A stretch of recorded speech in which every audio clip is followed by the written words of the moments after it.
بسم اللہ الرحمن الرحیم ما شاء اللہ لا حول ولا قوة الا باللہ اشہد ان اللہ علی کل شیء قدیر۔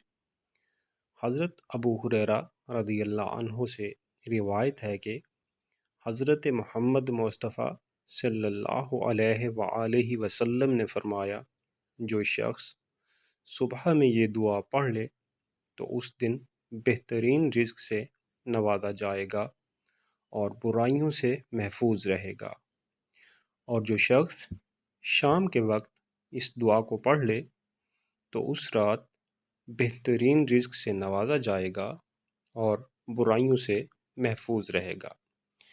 دعا ہے کہ اللہ تعالی ہمیں اس پر عمل کرنے کی توفیق عطا فرمائے۔